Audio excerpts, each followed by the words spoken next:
If your podcast requires anything, you've forgotten the power of the podcast.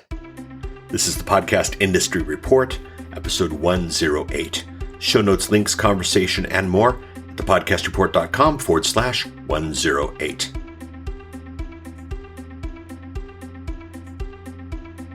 When you make a podcast about the tech, you've forgotten the power of the podcast.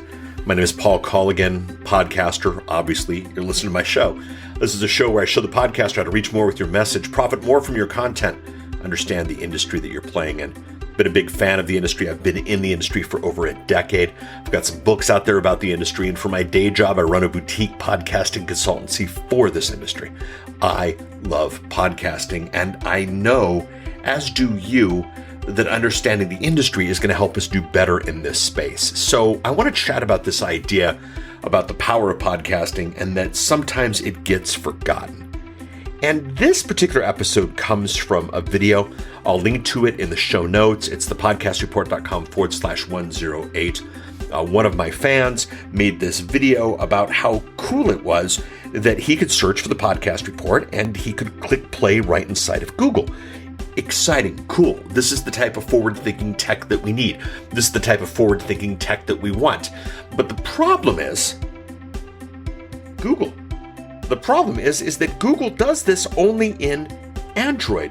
Google does this only on their headset system, and I guess it probably works in the tablets as well. But if I search the Podcast Industry Report on Google on my iPhone, it doesn't work. If I focus it on my Amazon Kindle Fire, it doesn't work. And so we have this thing that is cool, but unfortunately, it's such a small part of the podcasting space that I can't really use it. I can't really leverage it. I can't really do anything with it.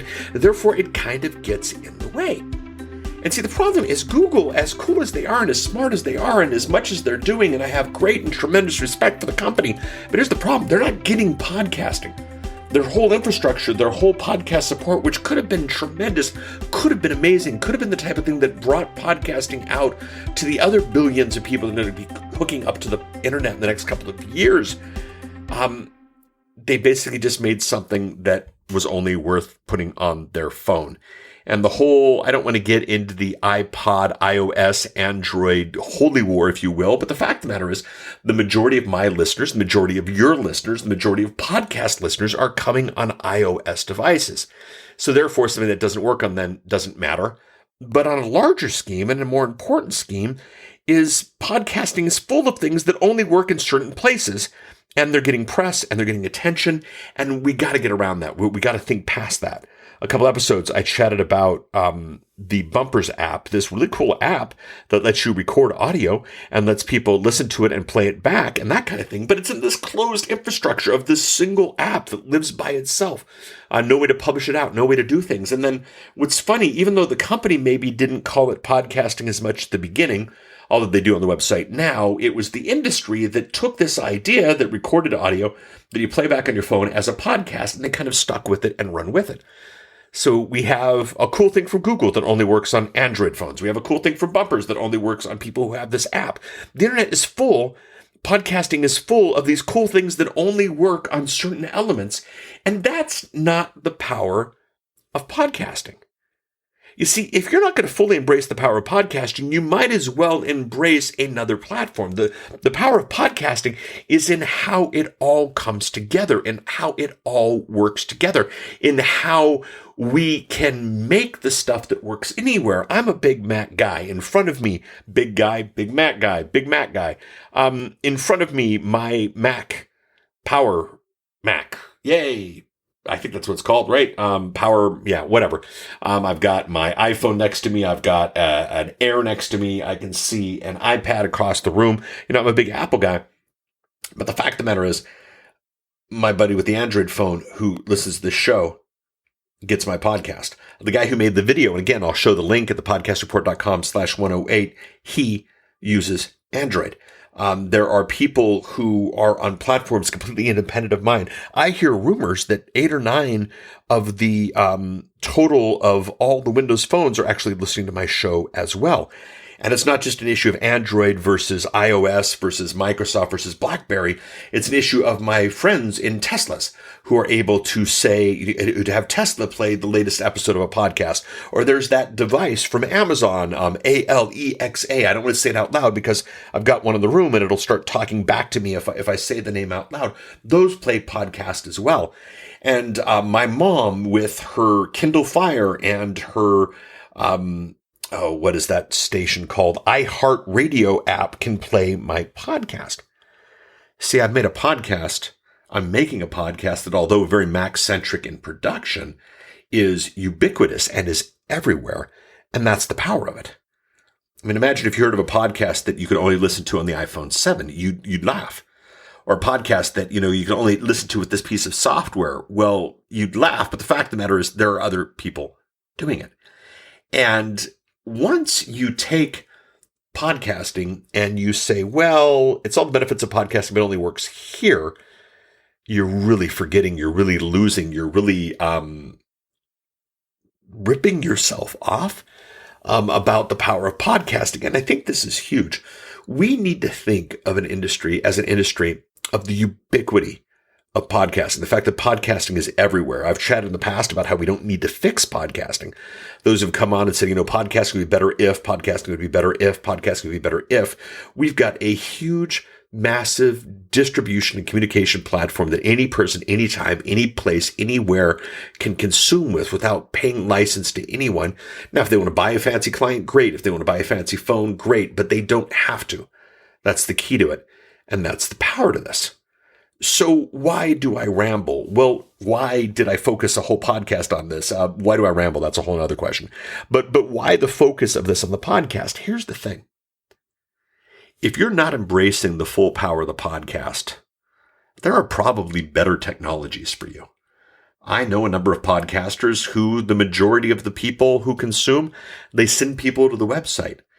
And they have to send people to the website every week because there's no way to remind them that a new episode's out. And they do all the social media and they do the email and they do all these things and they send people to a pull type of mechanism asking the people that they take action every time they want audio. When what they could do is tell them to subscribe. Subscribe to the show. If you haven't subscribed to the show yet, subscribe to the show. Go to thepodcastreport.com/iTunes or thepodcastreport.com/Stitcher or thepodcastreport.com/Google. I don't care if you listen on Google. I'm just not going to tell you any Google specific thing is the only way to consume the stuff. But what you want to do with podcasting is you want to make sure that it's everywhere. You want to make sure that anybody on any device has the ability to consume this stuff. And if you're doing something that limits it, stop. 5-6 years ago, the slideshows inside of iTunes because of the iPods and that kind of thing, well, actually it's longer than 8 years ago, if you will.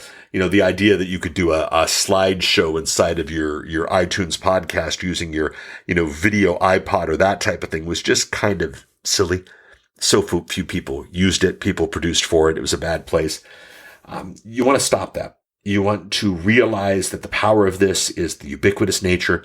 You want to realize that the power of this is that you can reach everyone, and you want to build to that. What do you do with this? Simple. If you're not embracing the full power of the podcast, start embracing the full power of the podcast. If, and I do mean this, if your distribution paradigm, if there is something inside you as an organization, you as a person, you as a podcast or as a show that wants to require, that needs to require for whatever reason, something specific, some piece of tech or something that, basically limits the amount of people who listen, podcasting might not be the best tech for you. There are some limiting features of podcasting. We make up for it with our ubiquity, but you take away the ubiquity and then it's just a 12-year-old technology invented by an ex-VJ from MTV. When you take everything it is and everything that it has to offer, then it's something very, very, very cool.